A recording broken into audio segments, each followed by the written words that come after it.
حضرت عمر فاروق رضی اللہ تعالیٰ عنہ کے زمانے میں بھی کچھ معاملات ایسے ہوئے. امام غزالی نے لکھا ہے کہ ایک نوجوان شراب چھپا کے نا اپنی چادر کی اوٹ میں تو حضرت عمر کے سامنے سے گزر رہا تھا شراب چھپا کے.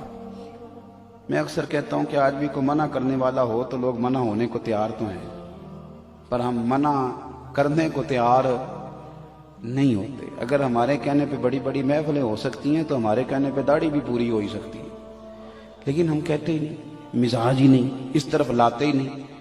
ہمارے کہنے پر اگر بڑے بڑے چندے لوگ دے دیتے ہیں تو امید ہے نمازی بھی ہو ہی جائیں گے.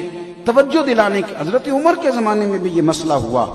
میری باتوں کی سمجھ آ رہی ہے سارے دوستوں؟ ایک نوجوان جا رہا ہے شراب چھپائے تو سیدنا فاروق اعظم نے تلوار نکالی ہوئی. یہ کیا ہے، کدھر جا رہے ہو؟ تو وہ کہنے لگا حضور وہ نا سرکہ ہے میرے پاس اور اندر دعائیں مانگ رہا ہے، یا اللہ آج عمر سے بچا لے، آج کے بعد شراب نہیں پیوں گا. اندر دعائیں مانگ رہا ہے، اللہ عمر سے بچا لے، آج کے بعد شراب. حضور سرکہ ہے سرکہ. تو حضرت عمر کہنے لگے کھول نا ذرا. چادر کھولی تو بوتل میں واقعی سرکہ نکل آیا. وہ الحمدللہ الحمدللہ پکار کے چلنے لگا. ایک روایت میں نے ایسی بھی پڑھی کہ جب وہ جا رہا تھا تو حضرت عمر نے آواز دی، فرمانے لگے عمر سے ڈر کے توبہ کی ہے تو شراب کا سرکہ بنا ہے، اگر تو رب سے ڈر کے توبہ کرتا تو اللہ نے اس کو شہد بنا دینا تھا اور تیرے کام آ جاتا. کوئی ہونا تو چاہیے نا منع کرنے والا. اور ایک بات اور آپ سے عرض کروں، جب آپ تک حق آ جائے تو اسے قبول بھی کرے گا. حق آ جائے تو اسے رجوع بڑے بڑے بزرگوں نے کیا ہے. رجوع کرنا عیب نہیں، رجوع کرنا خوبی ہے. آپ اللہ کا شکر ادا کریں، آپ کی کوئی غلطی نکالتا ہے، آپ کا سجن ہے، وہ آپ کو نکھارنا چاہتا ہے. لیکن یہاں تو اڑے ہوئے لوگ اور ڈٹے ہوئے لوگ اور کمال ہو، یعنی ماں بدولت تو غلطی نہیں نہ کر سکتے ہو. ٹھہر جا یار، غلطی کرنے سے ہی بندہ انسان رہتا ہے. انسانیت نام ہی اسی کا ہے کہ وہ کبھی کبھی بھول بھی جاتا ہے، ورنہ تو فرشتے ہو جاتے. تو تھوڑا سا تسلیم کریں. ہمارے ہاں نا ہم نے چونکہ اعلیٰ ظرفی سکھائی نہیں تو قدریں کم ہوتی جا رہی ہیں. میں اگر لوگوں کو دوسروں کا ادب کرنا سکھاؤں گا تو انشاءاللہ کو میرا بھی کرے گا. ہم نے نہ صرف ایک کام سکھایا ہے کہ میں ہوں اور اس کے بعد بھی میں ہوں. پھر اس کا نقصان میں نے یہ بھی دیکھا ہے کہ بعض اوقات لوگ ایک آدمی سے اگر متنفر ہوتے ہیں تو مذہب سے ہی ہو جاتے ہیں، لیکن اگر وہ کھلے دل رکھتا نا، تھوڑا سا اسے اور بھی کسی طرف آنے جانے دیتا تو اس کے لیے کوئی آپشن دوسری بھی موجود رہتی. تھوڑی سی توجہ کریں. حق آ جائے تو پھر اسے قبول بھی کریں، اسے مان لیں، اسے تسلیم کریں. کوئی فرق نہیں پڑتا، کچھ بھی نہیں ہوتا. حضرت بشر عافی رحمۃ اللہ علیہ نے کوئی کتاب نہیں لکھی. حضرت بشر عافی رحمۃ اللہ علیہ نے کسی مسجد میں تدریس نہیں کی. وہ تو ان کو تو لوگ دیوانہ کہتے تھے، ننگے پیر پھرنے والا بندہ ہے. لیکن امام احمد بن حنبل نے 14 جلدوں میں حدیث کی کتاب لکھی. امام احمد بن حنبل بہت بڑے محدث، بہت بڑے شیخ، بہت بڑی ہستی، لیکن امام احمد بن حنبل نے کھل کے تعریفیں کی حضرت بشر عافی کی. نے کسی جگہ نہیں کہا کہ یہ تو ان پڑھ بندہ ہے. تو یہاں سوال ہی نہیں پیدا ہوتا. کسی نے پوچھا امام احمد بن حنبل سے کبھی لاجواب ہوئے تھے؟ فرمایا ہوا ہوں. ایک بوڑھی آئی تھی مسئلہ پوچھنے، پردے کے پیچھے میں نے بٹھا لیا. میں نے کہا پوچھئے. تو کہنے لگی میں غریب اور بیوہ عورت ہوں، بے اولاد بھی ہوں. چاند جب 14ویں کا پورا چمکتا ہے تو چرخہ چھت پہ رکھ لیتی ہوں، اور چھت پہ چرخہ رکھ کے نا تو چرخے سوت کاٹتی ہوں. تو کئی دفعہ نا بادشاہ کا لشکر گزرتا ہے، بڑی بڑی لالٹینیں ہوتی ہیں، اس کی روشنی بھی کئی دفعہ پڑ جاتی ہے. تو بتائیے اس روشنی میں کاتا ہوا سوت میرے لیے جائز ہے کہ ناجائز ہے؟ تو حضرت امام احمد بن حنبل کہتے ہیں مجھے چکر آ گیا. اللہ اکبر اللہ اکبر. میں نے کبھی بھی پہلے نام بتا تو کون ہے، کہاں سے آئی، اتنی باریکی. تو کہنے لگی آپ مسئلہ بتائیے کہ پہلے شناختی کارڈ دکھایا جائے. میں جو بھی ہوں آپ بتائیں. میں نے منت کی، میں نے کہا میں مسئلہ بتاتا ہوں لیکن مہربانی کر ایک دفعہ بتا تو کون ہے. دنیا آتی ہے لیکن اتنی باریک، اتنا تقویٰ کون ہے؟ تو کہنے لگے ایک مجذوب یہاں بشر عافی ننگے پیر پھرتا ہے، میں اس کی بہن ہوں، میں اس کی بہن ہوں. تو حضرت امام احمد بن حنبل فرمانے لگے اماں کوئی اور مسئلہ پوچھتا تو میں جائز کہتا، تیرے لیے جائز نہیں، تیرے لیے جائز نہیں. مان لیا نا، تسلیم کر لیا نا. یہاں تقویٰ ہے، یہاں پرہیزگاری ہے.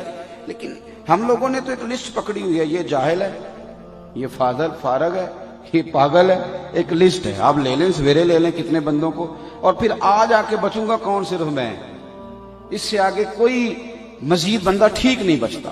اور یہ عوامی سطح پر حالات بہت بگڑتے جا رہے ہیں۔ قبول کریں، چلیں، یہ تو میں نے حضرت امام احمد بن حنبل کی بات کی نا، میں سیدنا فاروق اعظم کی بات کرتا ہوں۔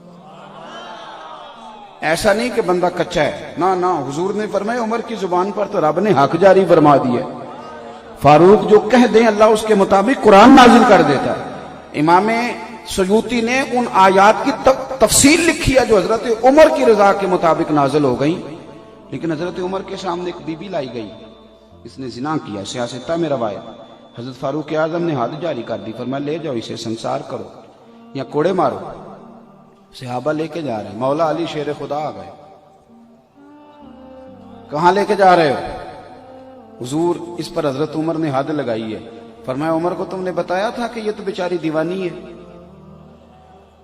یہ تو ذہنی طور پر کمزور ہے، یہ تو مجذوب ہے، اسے تو پتہ ہی کوئی نہیں، یہ بتایا تھا؟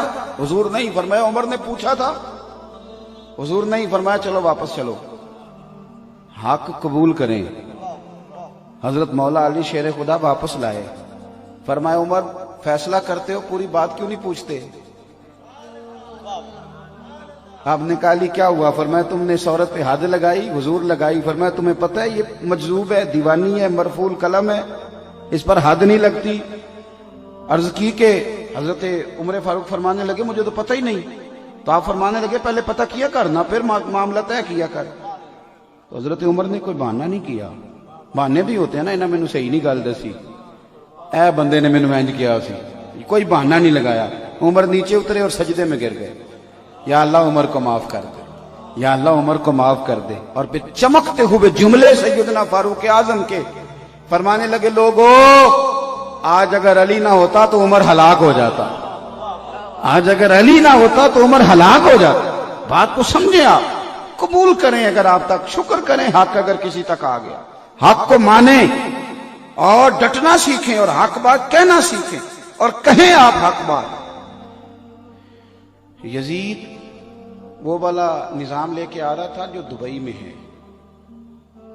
جو شارجہ اور مسقط میں ہے، مسجد بھی بڑی، شراب خانہ بھی بڑا، وہ والا نظام چاہتا تھا۔ ہمارے حکمران کہتے ہیں نا جی مسجد کھلی ہوئی ہے، مولوی ادھر چلے جائیں پر ادھر جانے سے بھی لوگوں کو نہ روکیں، یہ والا ماحول یزید چاہتا تھا۔ وہ کہتا تھا کہ میں کسی کو اس نے مسجد نبی میں نماز تو ایک دن بھی بند نہیں کرائی، وہ تو امام حسین کے بعد جب اس نے حملہ کیا تو معاملات الگ ہیں، کسی مسجد میں نماز نہیں روکی۔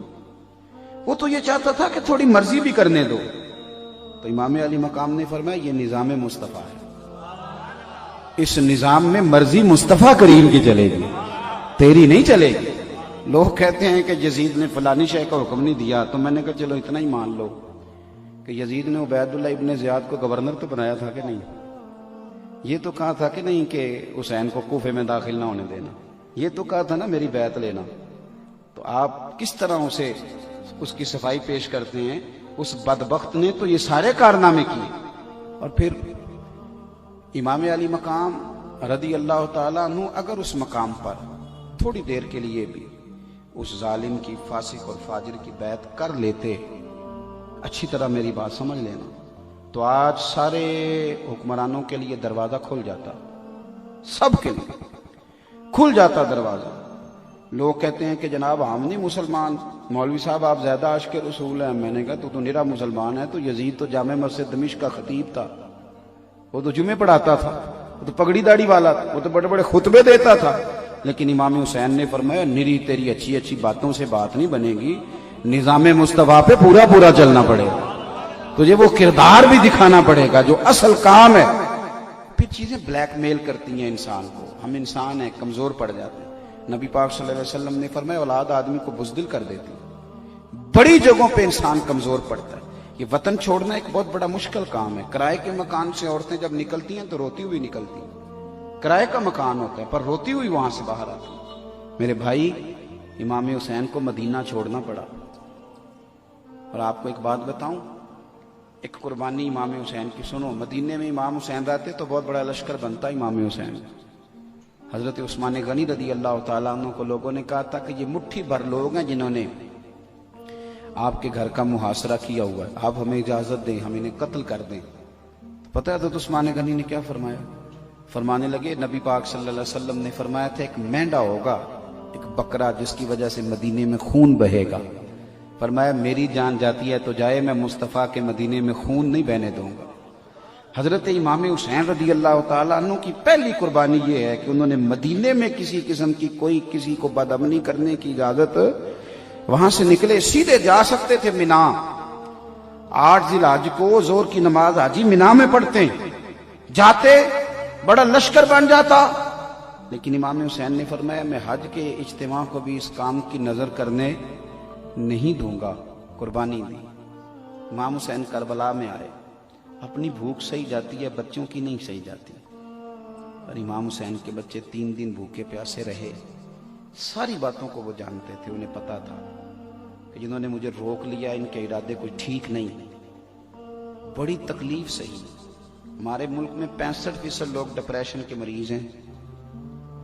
چھوٹی چھوٹی باتوں پہ لوگ ٹینشن لے جاتے ہیں. میں اکثر کہا کرتا ہوں کہ یہاں کسی کا کٹا ہوا ہاتھ پھینک دیا جائے تو لوگ اٹھ کے ڈر کے دوڑ جائیں. ہاتھ خوف کھائے گا مجمع, لیکن امام حسین کا تو سر کٹ گیا. ہم بیان کر دیتے ہیں, آپ سن لیتے ہیں. کبھی سوچا ہے ہمارے قومی جو چینل ہے نا پاکستان میں, پیمپرا نے پابندی لگائی ہے کہ کوئی لاش اگر پورا کٹ جائے نا اس کا جسم, تو قومی ٹی وی پہ اسے دکھانے کی اجازت نہیں. وہ دائرہ لگا کے دکھاتے ہیں. کیوں؟ قوم میں خوف پیدا ہوتا ہے, لوگ ڈریں گے, بچے ہو سکتا ہے رات کو سوئے نہ, عورتیں پریشان ہو جائیں, قومی ٹی وی پہ دکھایا نہیں جاتا. میں کہہ دیتا ہوں, آپ سن لیتے ہیں. امام حسین کا وجود اطہر کربلا میں رہ گیا اور سر کوفے کے بازاروں سے ہوتا ہوا دمشق پہنچا. بہن کو تو بھائی کی انگلی بھیج دو تو شاید پاگل ہو جائے. سیدہ زینب نے سارا کچھ دیکھا, لیکن نہ مصطفیٰ کی شہزادی کا پردہ سر سے سر کا, نہ کوئی نماز قضا ہوئی.